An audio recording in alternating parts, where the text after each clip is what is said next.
अस्सलाम वालेकुम व्यूअर्स, क्या हाल है? खैरियत से हैं? और आज एक बार फिर हमारा सफ़र शुरू हो चुका है और अब हम जा रहे हैं एक ऐसे मुकाम की तरफ जो कराची का एक इंतहाई खूबसूरत और इंतहाई बहुत ही प्यारा मुकाम है।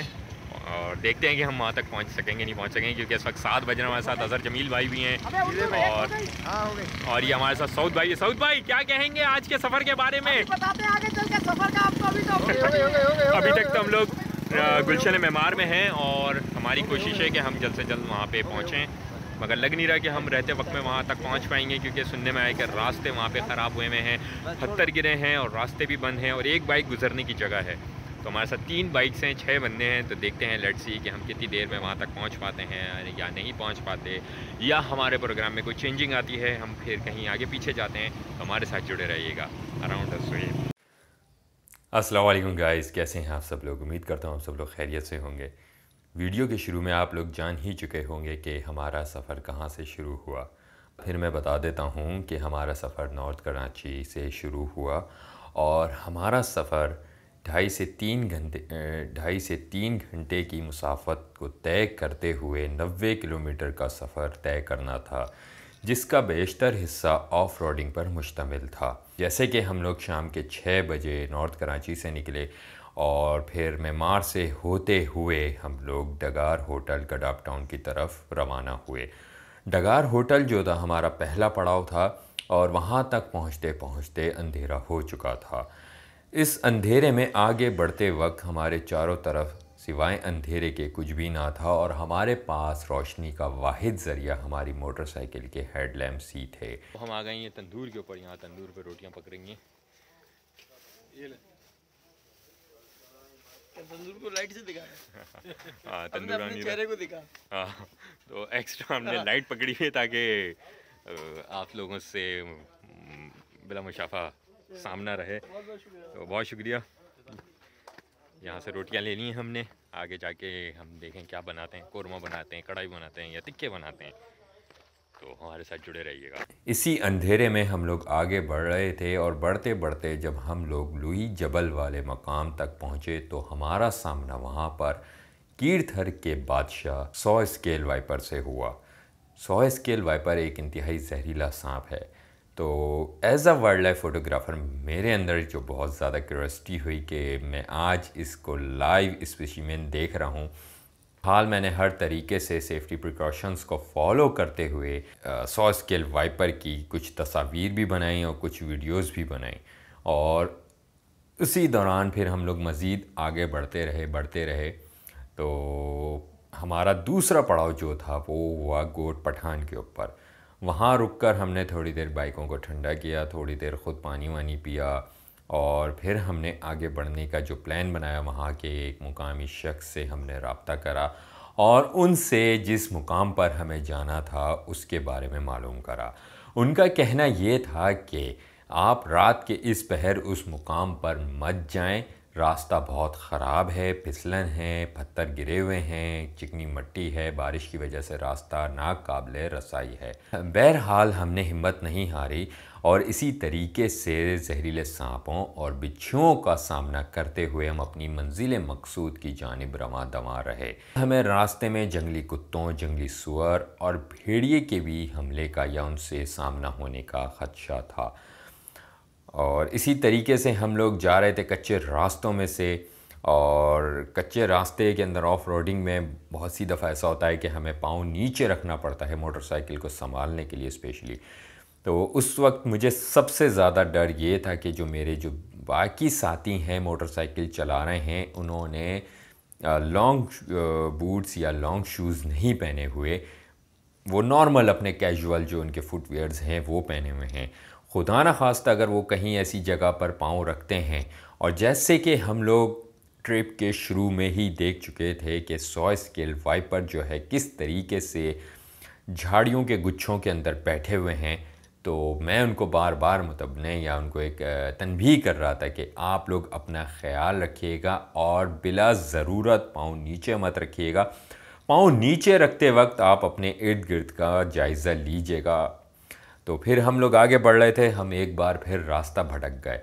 वहाँ पर मोबाइल के सिग्नल नहीं थे, जीपीएस नहीं चल रहा था और हम लोग एक अनजाने मुकाम, अनजानी पगडंडी को पकड़ते हुए उसके ऊपर रवा दवा हुए। तो वहाँ पे इत्तेफाक से कुछ मुकामी लोग थे, उन्होंने हमें बताया बाहर निकल के कि यहाँ से रास्ता नहीं है। फिर उन्होंने हमसे पूछा कि आप कहाँ जाना चाहते हैं, तो हमने बताया कि हमारा भाई हम उस मुकाम पर जाना चाहते हैं। उन्होंने भी यही कहा कि रास्ता नाकाबिले रसाई है, आप लोग या तो यहाँ पे स्टे कर लें या फिर आप लोग उस जगह पे, जिस पहाड़ पे, जबल पे आप जाना चाहते हैं उसके नीचे ही रुकिएगा। रात के अंधेरे में उसके ऊपर जाने की कोशिश हरगिज़ मत कीजिएगा। बहरहाल हमने उनकी रहनुमाई की मदद से एक बार फिर रास्ते का तयन किया और रास्ते के ऊपर चलना शुरू हुए। और चलते चलते एक बार फिर हम एक ऐसे मुकाम पर पहुंच गए जहां पे हमें रास्ते का तयन नहीं हो पा रहा था, क्योंकि हमारे आगे जो रास्ता था वहाँ पे पानी के बहाव की वजह से कटाव जो हुआ था वो 10 फीट गहरा था और वहाँ से बाइक गुजारना तकरीबन नामुमकिन था। हम लोग वहाँ खड़े हुए अपनी अमली तरतीब दे रहे थे। इसी असना में हमने एक और रास्ता ढूंढा और हम दूसरे रास्ते की मदद से हम लोग फिर रवा दवा हुए सफ़र पर। और इसी तरह करते करते करते करते चलते चलते चलते चलते हम लोग एक मुकाम पर पहुँचे और एक बार फिर हम लोग रास्ता भटक गए। अब की बार रास्ता भटकना हमारे लिए थोड़ा सा और मुश्किल साबित हुआ, क्योंकि यहाँ पे खूब अंधेरा था और हमारे मोबाइल के सिग्नल तो काम नहीं कर रहे थे। जैसे तैसे मोबाइल के सिग्नल से, जीपीएस से हमने अपनी लोकेशन का तयन किया, तो एरर की वजह से हम लोग आगे पीछे हो गए और हम लोग किसी दूसरे मुकाम की तरफ बढ़ने लगे। जगह नहीं, वो जगह ये जो पहाड़ है ये अब ये पहाड़ का रास्ता यहाँ से भी हो सकता है, पहाड़ का रास्ता आगे जाके भी हो सकता है। यानी होना तो उल्टे हाथ पे, हाँ, जो भी उल्टे हाथ रास्ते। पे, लेकिन यहाँ से होगा, ये यहाँ से हम होगा। ऐसी जगह आए जाके रास्ता ही ख़त्म हो गया और हम लोग किसी कच्चे रास्ते पर उतर गए थे रात के अंधेरे में। बिल्कुल अंधेरा है।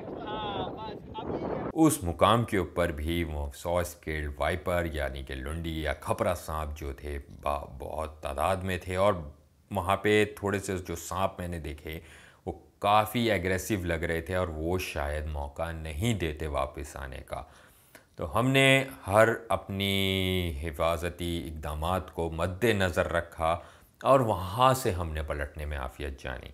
फिर हम एक ऐसे मुकाम पर पहुँचे जहाँ पर एक छपरा टाइप होटल था और फिर हमने सोचा कि हम यहाँ पे बैठ जाते हैं, मगर हमारे जहन के अंदर ये बात थी कि अगर हम यहाँ बैठते हैं तो हमें बिच्छुओं और 100 स्केल्ड वाइपर का सामना करना पड़ सकता है।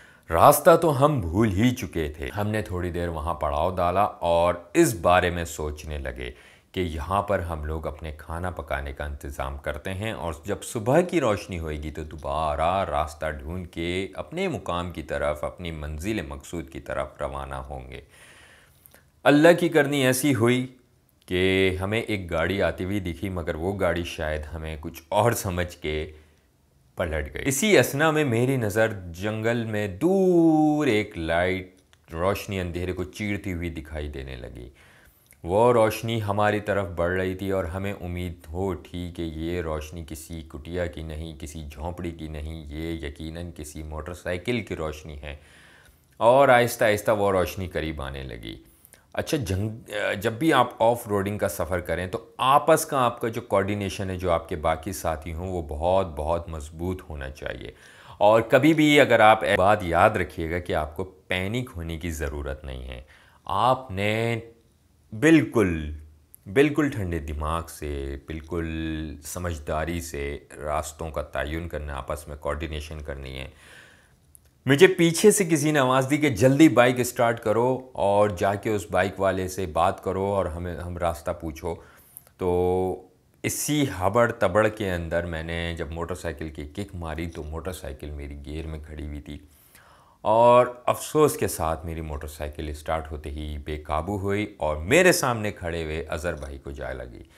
बहरहाल मैंने जल्दी से मोटरसाइकिल को काबू किया और अज़हर भाई को देखा और फिर उसके बाद मेरे जो दूसरे दोस्त थे वो उस मोटरसाइकिल वाले तक पहुंच चुके थे। असना में हमने अज़हर भाई को देखा, अल्हम्दुलिल्लाह वो ठीक थे, उनको कोई इतनी ज़्यादा सीरियस इंजरी नहीं हुई थी अल्लाह के फजलो करम से।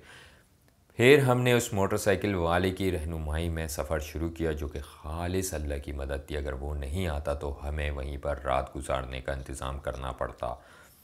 फिर वहाँ से हम उस मोटरसाइकिल वाले की रहनुमाई में रवाना हुए और चलते चलते फिर उसने हमें एक रास्ते का तयन कर दिया कि आप इस रोड से ऐसे जाएंगे, ऐसे मुड़ेंगे तो वहाँ से जो है आपको वो रास्ता मिल जाएगा जहाँ पर आपको जाना है।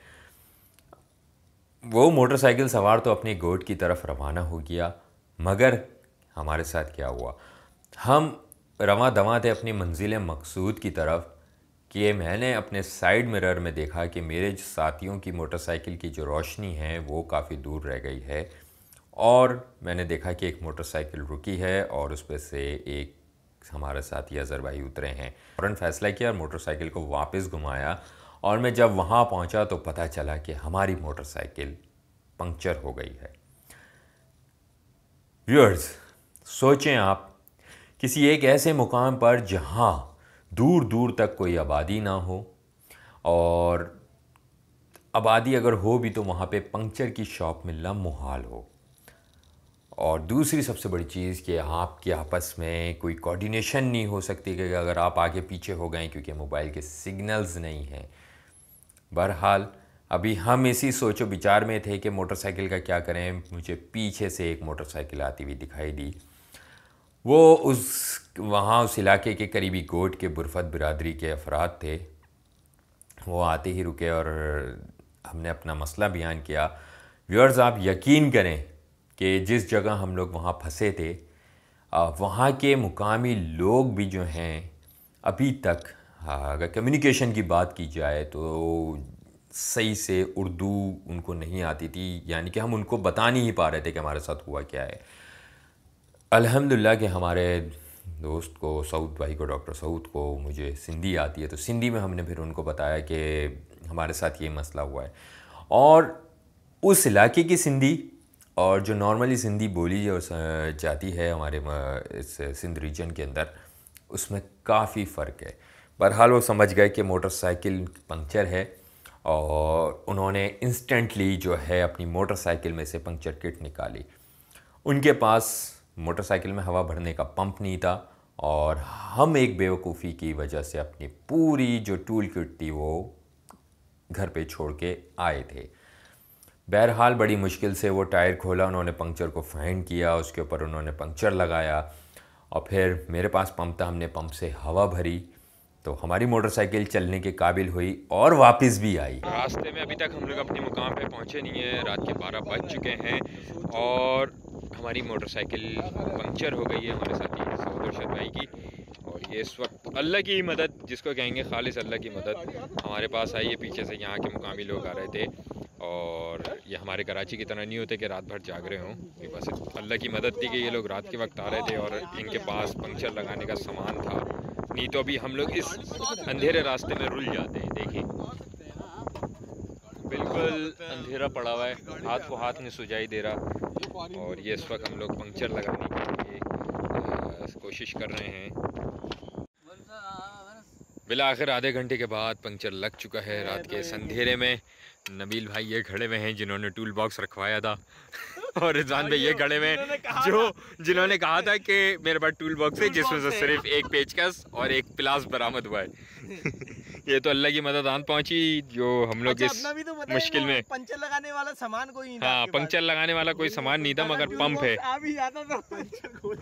और आज जो है मैंने इत्तेफाक से सारे पाने और ये रख लिए तो वो नट खुल गया। हाँ, सऊद भाई ने इत्तेफाक से रख लिए, नहीं तो काम हो चुका था हमारा। अब हमें फ़िक्र सताने लायक होने लगी कि अगर हमारी मोटरसाइकिल पंक्चर हुई है तो हमें अपनी अपनी पेट्रोल की पोजीशन भी देखनी पड़ेगी। फिर हमने अपने अपने मोटरसाइकिल के फ्यूल कैप्स हटाए और टॉर्च और मोबाइल फ़ोन की रोशनी की मदद से हमने जांचने की कोशिश की कि हमारी मोटरसाइकिल में कितना ईंधन या फ्यूल बाकी है।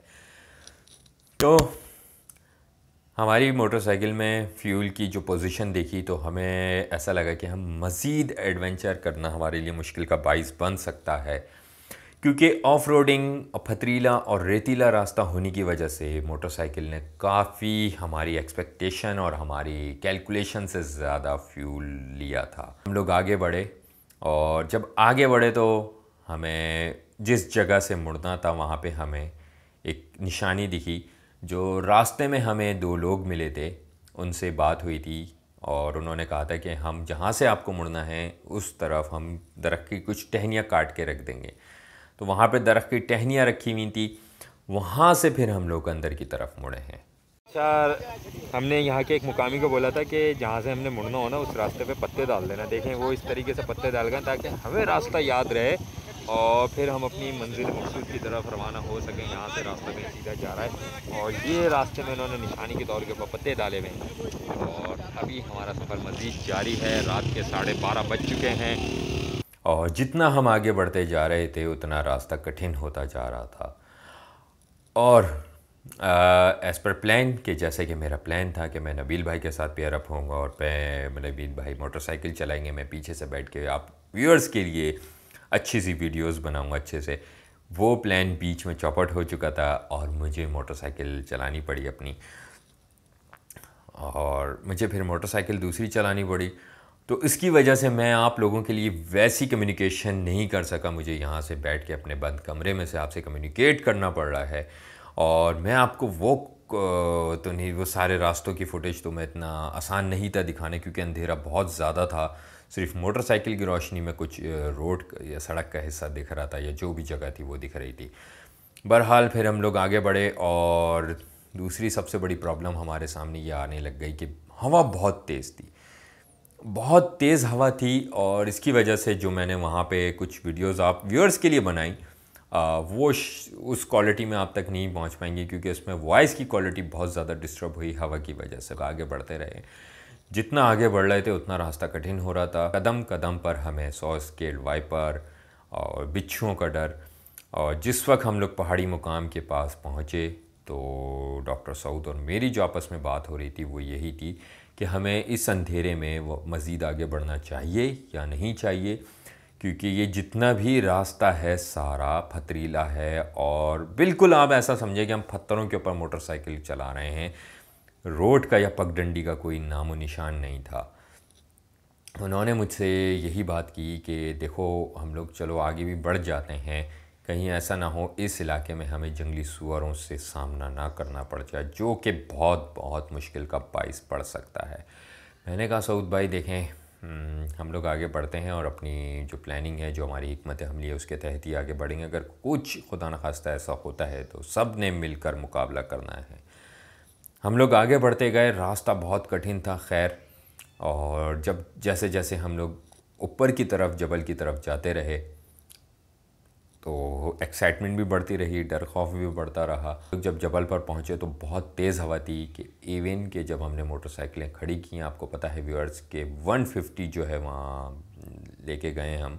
150 भारी बाइक होती है, मोटरसाइकिल होती है, वेट होता है उसमें, वो हवा से गिर गई। फिर हम वहाँ पे घूमते रहे। हमने कहा कि कैंपिंग करते हैं। कैंपिंग कर रहे हैं तो हमारे जहन में फिर 100 स्केल्ड वाइपर और बिच्छुओं का डर। तो हमने कहा यार किसी पक्की सी जगह चलते हैं। वो एक सड़क का पैच था जो ऊपर जबल की तरफ जा रहा है। हम लोग वापस उसकी तरफ आए और पहाड़ की ओट लेके फिर वहाँ पे हमने स्टे किया। फिर हमने कहा कि अब यहाँ पे खाना बना लेना चाहिए, बहुत हो गया, बहुत ज़ोर से भूख लग रही है। शक्ल देखकर ही आप लोगों को अंदाज़ा हो रहा होगा कि हम लोग किस एडवेंचर से गुजरे हैं और किस तकलीफ़ में भी आए थोड़े बहुत। और इस वक्त रात के 2 बज रहे हैं, हम लोग महल जबल पहुँच चुके हैं और अभी तो कुछ भी नज़ारा दिखाने के लायक नहीं है। जैसे सुबह की रोशनी होती है या सनराइज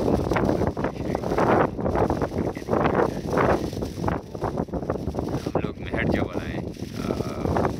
याद भी नहीं कितने बजे निकले थे, 6 बजे जो है नॉर्थ कराची रेमिंदी से करना स्टार्ट किया है और अब 2 बजे जाके जो है हवा की आवाज़ बहुत है। हवा बहुत है तो शायद उसकी वजह से कम्युनिकेशन आप लोगों से आप लोगों तक बिला आखिर रात के 2:30 बजे अब हम खाना पकाने की तैयारी कर रहे हैं। उसकी प्लानिंग बना रहे हैं कि कहाँ पे खाना बनाया जाएगा। ये जगह देखी जा रही है और इधर इधर इधर रख लीजिए यहाँ। हाँ ये बस, अब इसमें कोयले डालें, पेट्रोल डालें और बिस्मिल्लाह शुरू हो जाए। बहुत भूख लग रही है। बहुत थका देने वाला सफ़र रहा लगा लो आराम से। और रास्ता बहुत ख़राब है यहाँ तक आने का, बड़ी मुश्किल से पहुँचे हैं। और ये अब हम बारबेक्यू की तैयारी कर रहे हैं यहाँ पे, और ये कोयला जलाने की तैयारी कर रहे हैं। मुझे वो मिल जाए, ये दे दो, ये दो। थोड़ा सा पेट्रोल निकालना पड़ेगा भाई। हाँ, और अभी यही हिकमत अमली बनाई जा रही है कि किस तरीके से जो है आग लगाई जाए ताकि हम लोग अपना खाना बना सकें। इस वक्त रात के 2:38 हो रहे हैं। हाँ, मेरा भाई टिक्के बनना शुरू हो गए यहाँ पे। बारबेक्यू जंगल में बन रहा है, बारबेक्यू ऐसा होता है बारबेक्यू। क्या छतों पे बैठ बैठ के बारबेक्यू बनाते हो, गैलियों में बैठ के? बारबेक्यू यहाँ बनते हैं पहाड़ों में। है भाई इकराम भाई, कैसी मुश्किलात से यहाँ तक पहुँचे और फिर ये बारबेक्यू बना रहे हैं रात के इस पहर में। हाँ,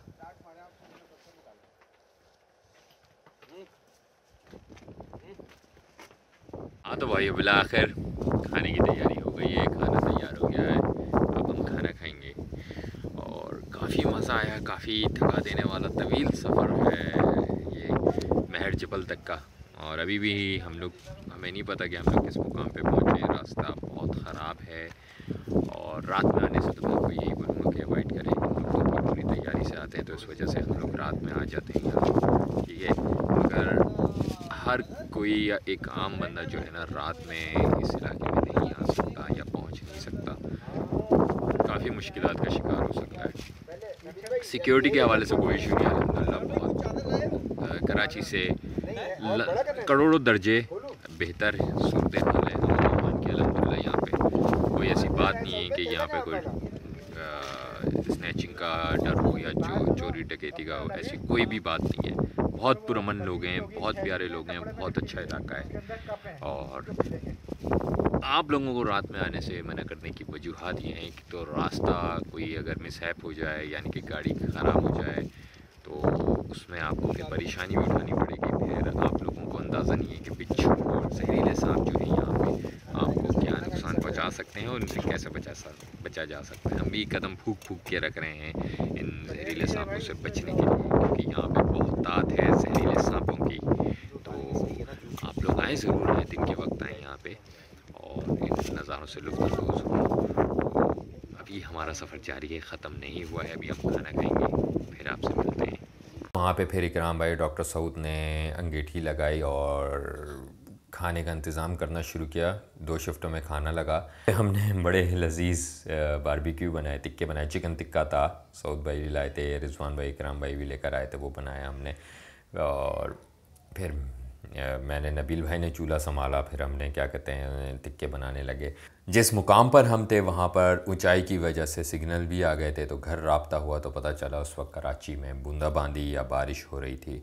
और वहाँ जिस जगह पर हम थे वहाँ पर बादल छटे हुए थे और आसमान की तरफ जब हमने नज़र उठा के देखा तो वाह क्या ही नज़ारा था, क्या ही नज़ारा था। तारों से भरा आसमान था और यकीन करें कि इतना मज़ेदार मंज़र था कि मैं उसको बयान नहीं कर सकता।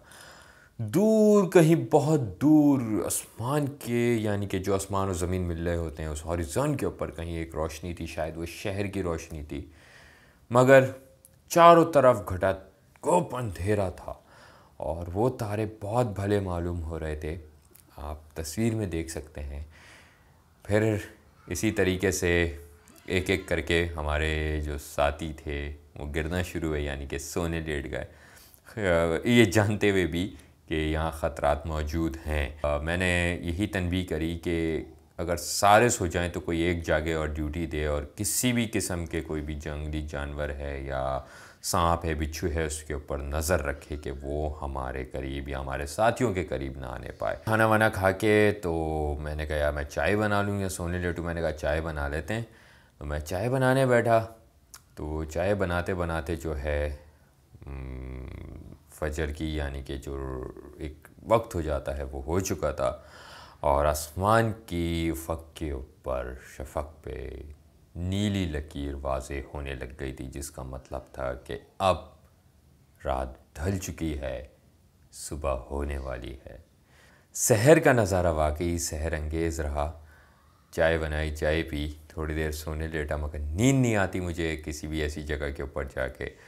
तो बहरहाल मैं इधर उधर टहल रहा था, मैं देख रहा था और मुझे पता था कि यहाँ से जो सनराइज़ होगा वो इतना मज़ेदार नहीं दिख सकेगा, क्योंकि नीचे उफ़क़ के ऊपर अभी भी बादल मौजूद हैं और पहाड़ों की वजह से सनराइज़ की जो एक ख़ासियत होती है, जो ख़ास रोशनी होती है, वो नहीं होगी। जब सूरज ऊपर चढ़ेगा तो फिर थोड़ा मज़ा आएगा। होते जब सूरज ऊपर चढ़ा है और जब सूरज की रोशनी फैलनी शुरू हुई है, तो फिर हमने अपने इर्द गिर्द का जायज़ा लिया। नीचे देखा तो हाँ, क्या ही हसीन मंज़र था। आप इस तस्वीर में मुलाहिज़ा फरमा सकते हैं या इस वीडियो के अंदर भी देख सकते हैं। फिर हमने चाय वगैरह पी, वहाँ से रखते सफ़र बांधा, अपना कचरा वचरा उठाया, फिर हम लोग वापस ऊपर जबल की तरफ गए। रास्ता हमें अभी भी नहीं मालूम था और हम लोग वहाँ घूम रहे थे जबल की तरफ। इंतहाई हसीन और ख़ूबसूरत मुकाम पर पहुँचे, जहाँ पे 2 झीलें थीं और मैं ये कहूँगा कि वो सिंध की या कराची की सबसे ऊंचे मुकाम पर पाए वाटर बॉडीज़ थीं।